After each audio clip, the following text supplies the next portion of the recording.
आज की क्लास में हम लोग देखने वाले हैं कि क्वाड्रेटिक इक्वेशन क्या होती है और क्वाड्रेटिक इक्वेशन के कहाँ कहाँ इस्तेमाल है और इसके जो मेन कॉन्सेप्ट हैं इस चैप्टर में वो क्या क्या है, और हर एक कॉन्सेप्ट के साथ हम उसका एक एग्जांपल लेके चलेंगे ताकि आपको चैप्टर समझ में आए। तो बेसिकली हम चैप्टर के सारे क्वेश्चन नहीं करने वाले, हम सिर्फ कॉन्सेप्ट पे फोकस करेंगे ताकि कॉन्सेप्ट क्लियर हो जाए। तो हम बहुत सारे एग्जांपल्स ऑलरेडी कर जाएंगे उसी से। तो हम सबसे पहले बात करेंगे कि कॉन्सेप्ट में है क्या।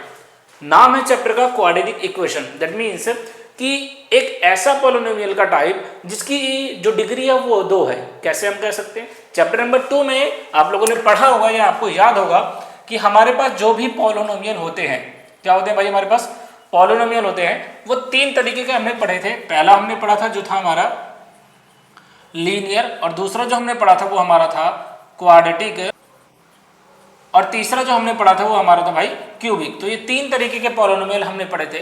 लेकिन हमने ये भी पढ़ा था भाई कि लीनियर वो होते हैं जिनकी जो डिग्री होती है वो कितनी है, 1। लेकिन अगर इसमें क्वाड्रेटिक की बात करते हैं तो डिग्री कितनी होनी चाहिए, 2। और लेकिन अगर हम क्यूबिक की बात करते हैं तो डिग्री हो जाएगी 3। अब भाई ये तो हमने पुराना पढ़ा था, चैप्टर नंबर 2 में पढ़ा हुआ आप लोगों ने कि क्वाड्रेटिक या क्यूबिक या लीनियर क्या होते हैं। लेकिन आज हम बात करते हैं सिर्फ और सिर्फ क्वाड्रेटिक इक्वेशन की। बात कर रहा है इक्वेशन में, दैट मीन्स पूरी कंप्लीट इक्वेशन रहेगी। तो सबसे पहले हमें पता होना चाहिए कि इसको लिखने का तरीका क्या होता है, जिसको हम बोलते हैं स्टैंडर्ड फॉर्म।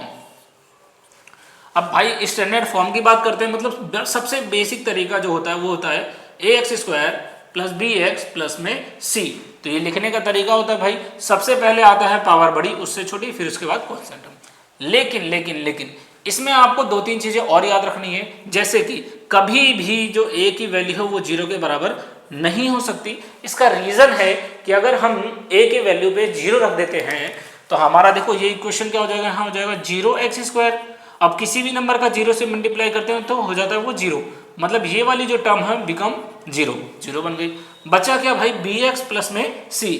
अब इस वेरिएबल की बात करेंगे तो डिग्री 1 है। अब 1 डिग्री वाले कौन से हो जाते हैं भाई, लीनियर हो जाते हैं। तो इसलिए a की वैल्यू कभी 0 नहीं हो सकती, क्योंकि अगर a की वैल्यू 0 हुई तो ये सीधे बन जाएगा क्वाड्रेटिक से लीनियर पॉलिनोमियल। तो इसलिए हम कभी भी नहीं रख सकते। अब भाई बात करते हैं, इतना तो हमें समझ में आ चुका है। इसमें अलग अलग वैल्यू होती है, उन सभी का नाम होता है। जैसे जो हमारा c होता है उसको हम बोलते हैं कांस्टेंट टर्म। क्या बोलते हैं भाई, कांस्टेंट टर्म।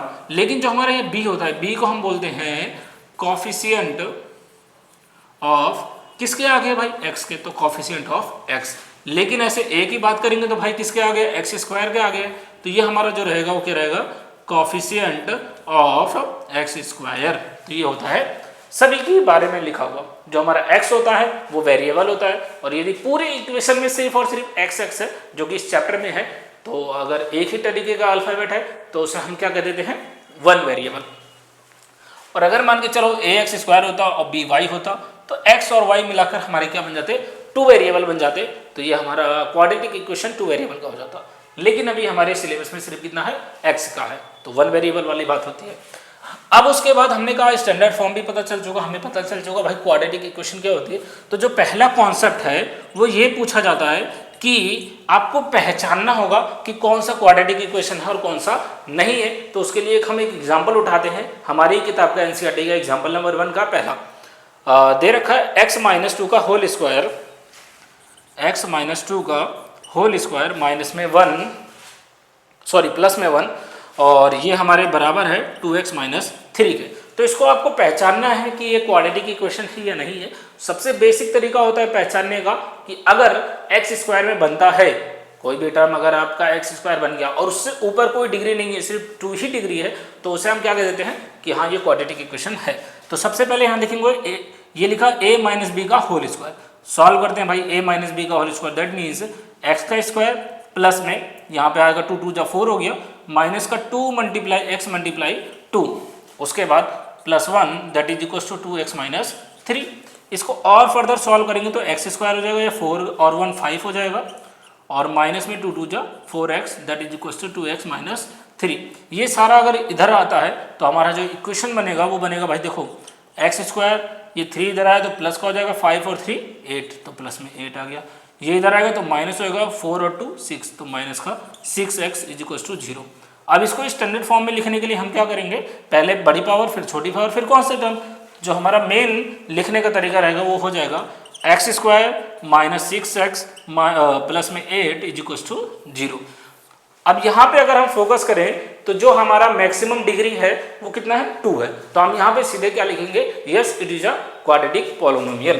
तो ये था भाई हमारा एक क्वाड्रेटिक इक्वेशन का तरीका या फिर क्वाड्रेटिक पॉलिनोमियल। इक्वेशन में तो हमने कह दिया कि क्वाड्रेटिक इक्वेशन ये है।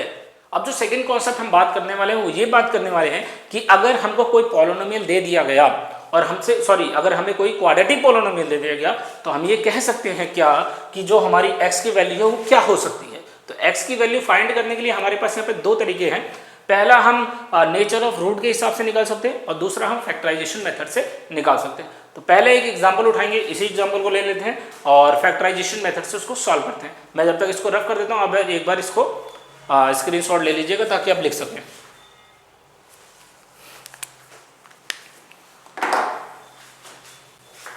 अब इसी इक्वेशन को हम लोग लिख लेते हैं जो कि हमारे पास था x square minus 6x plus में 8 इज इक्वल टू 0। बाकी इसको हम रफ कर देते हैं, मिटा देते हैं और उसके बाद हम अपना अगला कॉन्सेप्ट देखते हैं जो कि हमने बात करा फैक्टराइजेशन और नेचर ऑफ रूट्स। तो बात करते हैं सबसे पहले नेचर ऑफ रूट्स की। नेचर ऑफ रूट्स, अब ये भाई रूट्स क्या होता है, देखो रूट्स लिखा हो या फिर जीरोस लिखा हो, इसका मतलब होता है वैल्यू। किसकी वैल्यू भाई, वैल्यू ऑफ वेरिएबल। जो हमारे वेरिएबल है उसकी क्या वैल्यू हो सकती है, उसी को हम बोलते हैं नेचर ऑफ रूट्स या फिर जीरोस।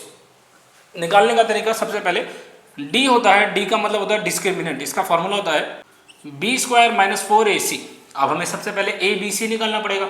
हमने स्टैंडर्ड फॉर्म में पहले ही देख लिया था कि जो सबसे आगे होता है वो ए होता है, तो हमने कहा ए की वैल्यू तो यहाँ पे देखो दिख रही है भाई 1, लेकिन अगर बी की वैल्यू देखो तो यहाँ है -6 और सी की वैल्यू देखें तो अगर 8 है, तो ए बी सी वैल्यू निकल गई।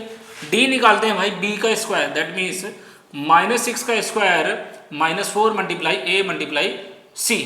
अब देखो फैक्टराइजेशन से हम पहले ही कर सकते थे, लेकिन अगर हम पहले एक बार चेक कर लेंगे कि ये एग्जिस्ट करता भी है कि नहीं करता, उसके बाद निकालें तो ज़्यादा बेटर आंसर आता है।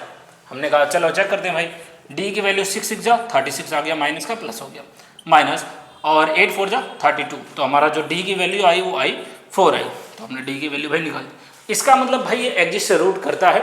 इसमें 3 केसेस होते हैं, क्या क्या देखिए।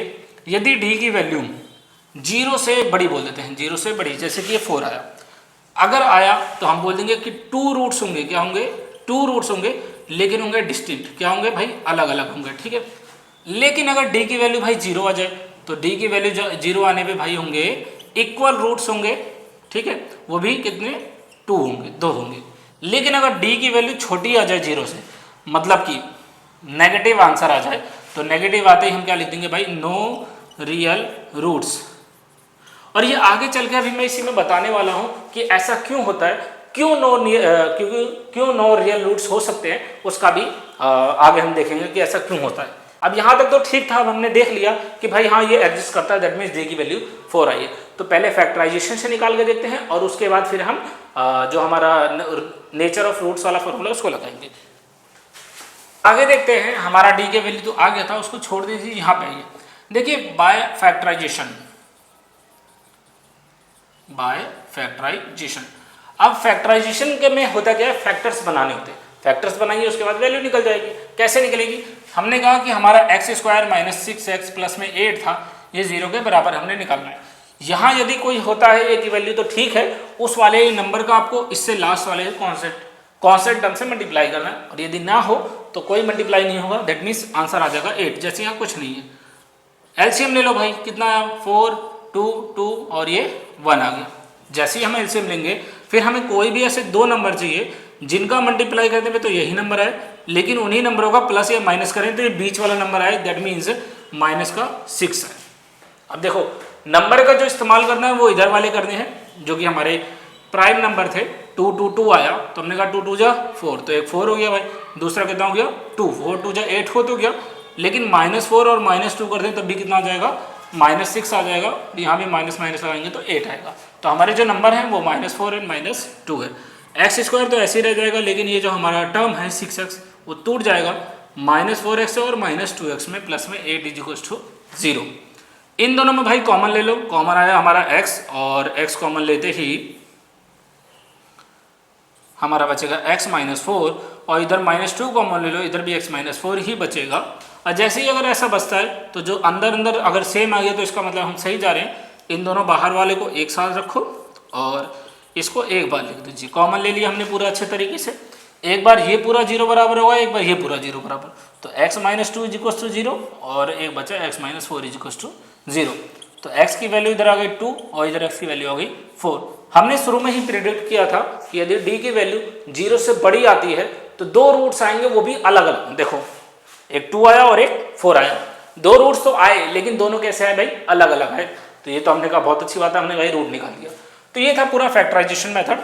अब इसको लिख लीजिए, उसके बाद हम बात करते हैं अपना नेचर ऑफ रूट्स वाले मेथड से। अब बात करते हैं भाई अपना नेचर ऑफ रूट्स वाले से। मीन्स डी की वैल्यू हमारी 4 आई थी, तो डी की वैल्यू के हिसाब से सॉल्व करते हैं।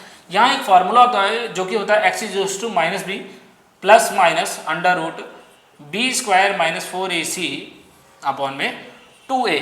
चाहो तो ये फार्मूला लगा सकते हो और चाहो तो इसी को कन्वर्ट करके -b√d अपॉन में 2a लगा सकते हो। इच्छा आपकी है।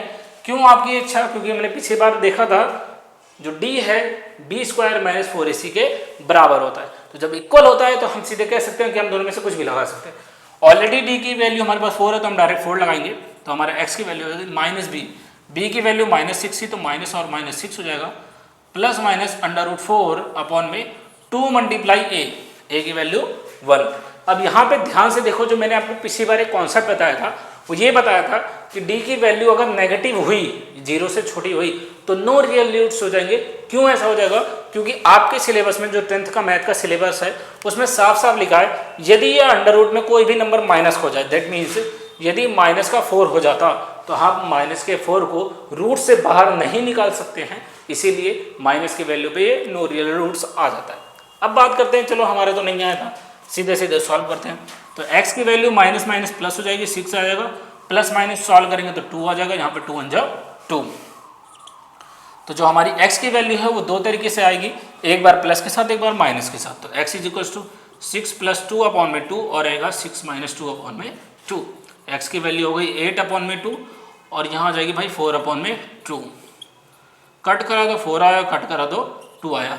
देखो हमने कोई सा भी मेथड लगाया हो, चाहे वो फैक्टराइजेशन लगाया हो चाहे ये वाला लगाया हो, दोनों में जो रूट्स की वैल्यू हो वो इक्वल आई है। कितनी आई है भाई? 2 और 4 आई है। दोनों डिफरेंट रूट्स आए हैं, मतलब डिस्टिंक्ट रूट आए हैं और दो रूट्स आए हैं। तो क्वाड्रेटिक इक्वेशन में हमेशा आपसे जितने भी क्वेश्चन पूछे जाएंगे उन सभी में यही पूछा जाएगा कि कितने रूट्स हो सकते हैं। बेसिकली छोटे मोटे रूट्स होते हैं, 2 होते हैं। पेपर में इन 2 मेथडों का आप इस्तेमाल कर सकते हैं।